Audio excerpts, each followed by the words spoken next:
مفتی صاحب، روح کیا ہے؟ کیا ہمارے نبی اکرم صلی اللہ علیہ وسلم کو روح کا علم تھا؟ مرنے کے بعد روحیں کہاں جاتی ہیں؟ اعوذ باللہ من الشیطان الرجیم بسم اللہ الرحمن الرحیم وَيَسْأَلُونَكَ عَنِ الروح۔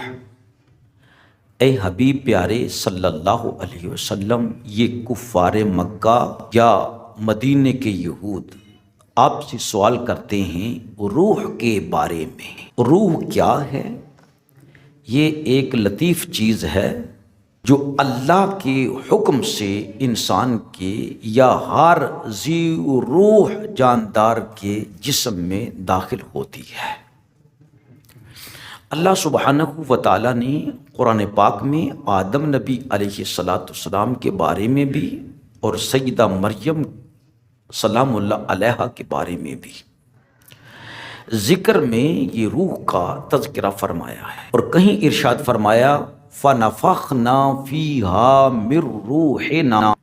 تو ہم نے اس میں اپنے روح پھونکی تو حضرت سیدنا عیسیٰ علیہ السلام پیدا ہوئے۔ اور اسی طرح اللہ رب العزت نے روح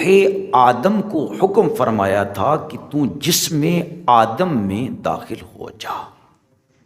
تو وہ داخل ہو گئی اور آدم علیہ السلام کو زندگی عطا ہوئی۔ جب روح جسم سے نکل جاتی ہے تو جسم جو ہے وہ مردہ رہتا ہے اور وہ برزخی زندگی میں منتقل ہو جاتا ہے۔ کون؟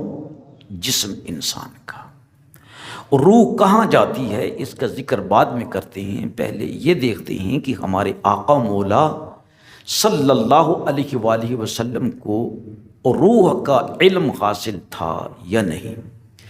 سیدنا عبداللہ بن مسعود رضی اللہ تعالیٰ عنہ فرماتے ہیں کہ میں مدینہ منورہ کے غیر آباد حصے میں نبی اقدس صلی اللہ علیہ وسلم کے ساتھ چل رہا تھا، اور آپ چلتے ہوئے ایک چھڑی سے ٹیک لگاتے تھے۔ اس دوران یہودیوں کے ایک گروہ کے پاس سے ہمارا گزر ہوا، تو ان میں سے بعض افراد نے کہا ان سے، یعنی محمد مصطفیٰ علیہ السلام سے روح کے بارے میں دریافت کرو، اور دوسرے ایک گروہ نے کہا کہ ان سے دریافت نہ کرو، کیونکہ ہو سکتا ہے کہ وہ کوئی ایسی بات کہہ دیں جو تمہیں پسند نہ ہو۔ بعض افراد نے کہا کہ ہم ضرور پوچھیں گے۔ تو ایک شخص نے کھڑے ہو کر عرض کیا، اے ابو القاسم، روح کیا ہے؟ حضرت عبداللہ بن مسعود رضی اللہ تعالیٰ عنہ فرماتے ہیں کہ نبی اقدس صلی اللہ علیہ وسلم خاموش ہو گئے، تو میں نے کہا کہ آپ کی طرف وحی کی جا رہی ہے۔ میں کھڑا رہا، اور جب وہ کیفیت ختم ہوئی تو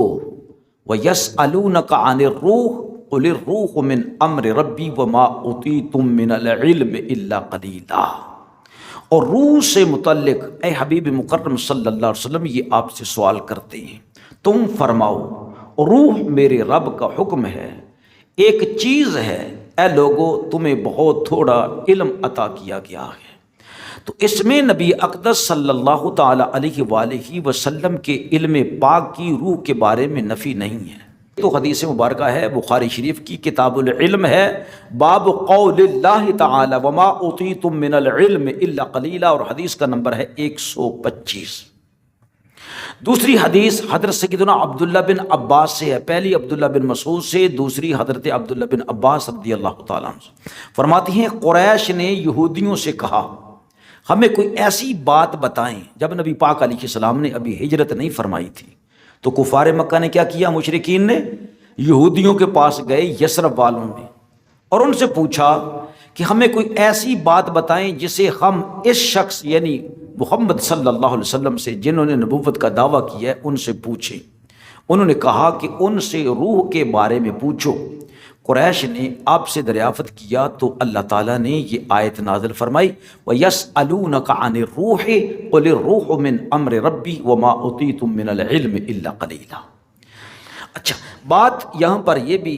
ظاہر ہو رہی ہے کہ نبی پاک علیہ السلام نے قریش مکہ کو یہ جواب دیا ان کے سوال پر، اور بخاری شریف کی یہ ترمذی شریف کی حدیث ہے جو دوسرے نمبر پر حدیث پڑھی ہے نا، کہ کفار مکہ نے، مشرکین مکہ نے آپ سے سوال کیا، یہ ہے جامع ترمذی کے اندر حدیث مبارکہ، حدیث کا نمبر ہے 3151۔ اور پہلی حدیث حضرت عبداللہ بن مسعود رضی اللہ تعالیٰ عنہ کی جو ہے یہ ہے صحیح بخاری کے اندر۔ اب دونوں میں ظاہراً تضاد نظر آتا ہے جبکہ حقیقتاً تضاد نہیں۔ یہ بھی ہو سکتا ہے جو ائمہ مفسرین نے فرمایا کہ نبی اقدس صلی اللہ علیہ وآلہ وسلم کو قریش والوں نے الگ پوچھا تو یہ آیہ کریمہ نازل ہو گئی، اور بعد میں یہودیوں نے پوچھا تو نبی پاک علیہ الصلوۃ والسلام پر الگ سے دوبارہ یہی آیہ کریمہ نازل ہو گئی کہ اے حبیب مکرم صلی اللہ علیہ وسلم ان کو آپ یہ جواب ارشاد فرمائیں۔ یہ بھی مفسرین اکرام نے فرمایا ہے۔ اور ایک جواب یہ دیا ہے کہ نبی اقدس صلی اللہ تعالی علیہ وسلم سے مشرکین مکہ نے سوال کیا تو آپ صلی اللہ علیہ وسلم نے اس کے جواب میں یہ آیہ کریمہ جو نازل ہوئی وہ پڑھ کر سنائی، وَيَسْأَلُونَكَ عَنِ الرُّوحِ قُلِ الرُّوحُ مِنْ أَمْرِ رَبِّي۔ اور جس وقت نبی پاک علیہ الصلوۃ والسلام ہجرت کر کے مدینہ طیبہ تشریف لائے تو اس وقت وہی سوال یہودیوں نے پوچھا تو نبی پاک صلی اللہ علیہ وسلم پر وحی نازل کی گئی کہ اے حبیب مکرم صلی اللہ علیہ وسلم وہ وحی جو ہم نے آپ پر نزول قرآن مکہ المکرمہ میں کیا تھا وہی آیا، وَيَسْأَلُونَكَ عَنِ الرُّوحِ، وہی جواب آپ ان یہودیوں کو بھی ارشاد فرما دیں۔ لہٰذا یہ بھی ممکن ہے کہ دو مرتبہ یہ آیہ کریمہ نازل ہوئی تو کوئی بات نہیں، اگر یہ کہا جائے کہ ایک ہی مرتبہ نازل ہوئی اور دوسری مرتبہ یہ ارشاد فرمایا گیا کہ حبیب مکرم جو آیہ کریمہ آپ پر ہم نے نازل فرمائی تھی روح کے بارے میں، یہ وہی آیہ کریمہ ان یہودیوں کو پڑھ کر سنا دو۔ پتہ کیا چلا کہ نبی مکرم صلی اللہ تعالی علیہ وسلم سے سوال کیا گیا کہ روح کیا ہے، اور جس طرح مبہم ہے روح کا علم تورات شریف کے اندر اللہ تعالیٰ نے بھی مبہم رکھنے کا ہی حکم فرمایا، اس کی وضاحت، اس کا اظہار قرآن کی روح سے اور تورات کی روح سے بس یہی ہے کہ یہ اللہ کا امر ہے، اللہ کا حکم ہے۔ جب اللہ حکم فرماتا ہے تو روح جسم میں داخل ہو جاتی ہے، اور جب اللہ حکم فرماتا ہے تو روح جسم سے خارج ہو جاتی ہے۔ جس طرح کہ حضرت سیدنا اسرافیل علیہ السلام سور ہے، اس کو آپ پھونکیں گے، پھونک ماریں گے تو جتنی روحیں ہیں وہ جسموں سے باہر نکل آئیں گی، جسم مردہ ہو جائیں گے۔ دوسری مرتبہ جب حضرت اسرافیل علیہ السلام پھونک ماریں گے تو پھونک مارنے سے جب سور پھونکیں گے تو تمام روحیں جو ہیں وہ جسموں میں داخل ہو جائیں گی، اور ایک جھٹکا لگے گا زبردست، اور جہاں کہیں بھی کوئی شخص کسی قبر میں ہے، یہ قبر کے باہر ہے، وہ بھاگتا ہوا ایلیا کی طرف یعنی فلسطین کی طرف، ملک شام کی طرف رواں دواں ہو جائے گا کہ وہاں پر اللہ رب العزت ان لوگوں سے حساب و کتاب لے گا۔ اور یہ کہ نبی اقدس صلی اللہ تعالی علیہ وآلہ وسلم سرکار کو اس کا علم ہے یا نہیں ہے، اس آیت میں بتایا گیا کہ روح کا معاملہ نہایت پوشیدہ ہے، اور اس کے بارے میں علم حقیقی سب کو حاصل نہیں ہے، بلکہ اللہ عز و جل جسے عطا فرمائے وہی اسے جان سکتا ہے، جیسا کہ سرور دو جہاں صلی اللہ علیہ وسلم کو اس کا اللہ تعالیٰ نے علم عطا فرمایا ہے۔ چنانچہ علامہ اسماعیل حقی رحمۃ اللہ تعالی علیہ فرماتے ہیں ایک جماعت نے گمان کیا ہے کہ اللہ تعالیٰ نے روح کا علم مخلوق پر مبہم کر دیا اور اسے اپنی ذات کے لیے خاص کر دیا ہے، حتیٰ کہ انہوں نے یہاں تک کہہ دیا کہ نبی کریم صلی اللہ علیہ وسلم بھی روح کے بارے میں علم نہیں رکھتے۔ اسماعیل حقی رحمۃ اللہ علیہ فرماتے ہیں حالانکہ اللہ تعالیٰ کے حبیب صلی اللہ علیہ وسلم کا منصب اور مقام اس سے بہت عظیم ہے کہ آپ کو بھی روح کا علم نہ ہو۔ تو کیا مطلب کہ نبی پاک علیہ السلام کا مقام وراء الورا ہے دوسرے لوگوں سے، لہٰذا اللہ تعالیٰ نے اپنے حبیب مکرم صلی اللہ علیہ وسلم کو روح کا علم عطا فرمایا، حالانکہ آپ صلی اللہ علیہ وسلم عالم باللہ ہیں، یعنی جو اللہ کو جانتے ہیں، اور اللہ تعالیٰ نے یہ ارشاد فرما کر آپ پر احسان عظیم فرمایا وَعَلَّمَكَ مَا لَمْ تَكُنْ تَعْلَمْ وَكَانَ فَضْلُ اللَّهِ عَلَيْكَ عَظِيمًا۔ اے حبیب مکرم صلی اللہ علیہ وآلہ وسلم آپ کو وہ سب کچھ سکھا دیا، ہر اس چیز کا علم عطا فرما دیا جو آپ نہ جانتے تھے، جو بھی آپ نہ جانتے تھے اللہ رب العزت نے اپنے فضل سے آپ کو ان تمام چیزوں کا علم عطا فرما دیا، اور آپ پر اللہ کا بڑا فضل ہے، اللہ کا بڑا فضل ہے۔ ان لوگوں نے یہ گمان کیا کہ روح کا علم ان علوم میں سے ہے جو آپ صلی اللہ علیہ وسلم کو اللہ تعالیٰ نے نہیں سکھائے، کیا انہیں اس بات کی خبر نہیں کہ اللہ رب العزت آپ صلی اللہ تعالیٰ علیہ وآلہ وسلم کو وہ سب کچھ سکھا دیا ہے اللہ رب العزت نے جو آپ صلی اللہ علیہ وسلم نہیں جانتے تھے۔ اسی طرح علامہ بدر الدین عینی رحمۃ اللہ علیہ شارح صحیح بخاری،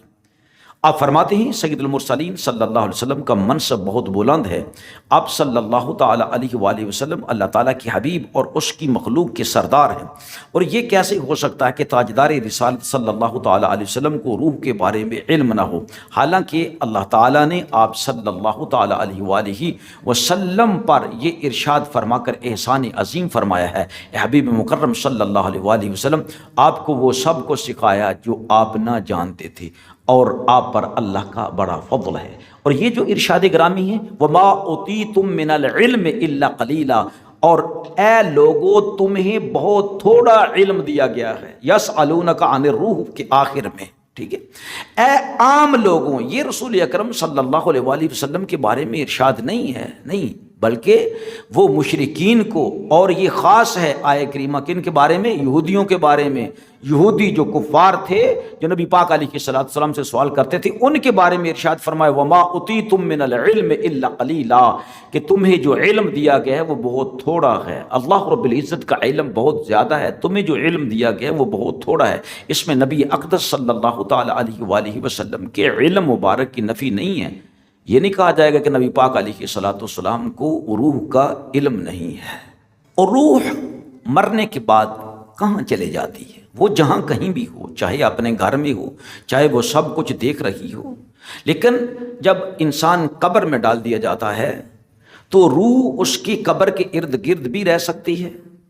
اور کافروں کی روح جو ان کی مڑیاں ہیں، جو کافروں کی قبریں ہیں، مشرکین کی، ہندوؤں کی مڑیاں یا دوسرے کافروں کی جو قبریں ہیں ان کے ارد گرد بھی رہتی ہیں، اور سجین میں بھی رہتی ہیں، ساتویں زمین کے نیچے بھی رہتی ہیں، لیکن ان کو سارا پتہ ہے کہ ہماری مڑی پر یا قبر پر کون آ رہا ہے، یعنی روح کا جسم کے ساتھ تعلق رہتا ہے، جسم پر عذاب ہو رہا ہے تو روح جو ہے اس کے اثر کو محسوس کرتا رہتا ہے۔ اسی طرح جو مومنین کی روحیں ہیں وہ اعلیٰ علیین میں رہتی ہیں، اور بعض روحیں جو ہیں وہ تو چاہے زمزم شریف، یعنی زمزم شریف کا جہاں سے پانی نکلتا ہے اس کنویں کے اندر، اور بعض جو ہے نا آسمان و زمین کے درمیان رہتی ہیں، اور بعض جو ہے نا پہلے، بعض دوسرے، بعض ساتویں آسمان پر روحیں رہتی ہیں، اور بعض کی روحیں آسمانوں سے بھی بلند، اور بعض کی روحیں جو ہیں زیر عرش قندیلوں میں رہتی ہیں، اور اللہ رب العزت کی حضور سجدہ ریز ہوتی ہیں، اور بعض کی اعلیٰ علیین میں۔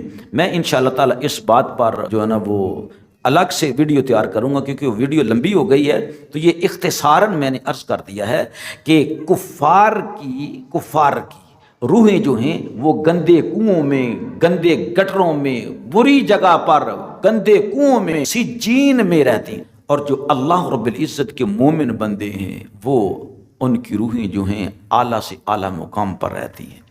اور نبی اقدس صلی اللہ علیہ وسلم کی ایک حدیث عرض کرتا ہوں، نبی اقدس صلی اللہ علیہ وسلم نے ارشاد فرمایا، یہ حدیث صحیح ہے کہ سرکار نے ارشاد فرمایا جو مجھ پر سلام عرض کرتا ہے تو اللہ تعالیٰ میری روح کو میرے جسم میں لٹا دیتا ہے، یہاں تک کہ میں خود اس کے سلام کا جواب دیتا ہوں۔ اس سے کیا پتہ چلا کہ موت کا ذائقہ تو نبی پاک علیہ السلام نے چکھا، آپ صلی اللہ علیہ وسلم کی بدن مبارک پر موت آئی، لیکن ایک گھڑی اس کے بعد پھر آپ کی پہلے سے بھی اچھی زندگی جو ہے وہ شروع ہو گئی۔ کیا مطلب؟ کہ اللہ تعالیٰ میری روح کو لٹا دیتا ہے۔ کوئی لمحہ آج تک ایسا آیا ہے کہ دنیا پر سے کوئی نبی پاک علیہ السلام پر سلام نہ بھیج رہا ہو؟ جب کوئی سلام بھیجتا ہے اللہ تعالیٰ میری روح کو لٹا دیتا ہے۔ کیا مطلب؟ کہ اللہ تعالیٰ نے جب پہلے شخص نے سلام بھیجا تھا نبی پاک علیہ السلام کی روح کو لٹا دیا، اس کے بعد سلام ہی سلام ہے، سلام ہی سلام ہے۔ گویا کہ ہمارے آقا مولا صلی اللہ علیہ وسلم کی روح مبارک جو ہے یہ نکلنے کے بعد پھر اللہ رب العزت نے آپ کے جسم اطہر میں لٹا دی ہے۔ اور انبیاء علیہ السلام کو اللہ تعالیٰ کی طرف سے یہ قدرت ہے کہ ان کا جسم سمیت روح کے جہاں انبیاء علیہ السلام چاہتے ہیں اللہ رب العزت انہیں جانے کی اجازت عطا فرماتا ہے۔ جیسے کہ مسجد اقصی شریف میں معراج کی شب کو نبی اقدس صلی اللہ علیہ وسلم نے انبیاء علیہ السلام کو نماز پڑھائی جن میں روح بھی تھی اور انبیاء علیہ السلام کے اجسام قدسیہ بھی تھے۔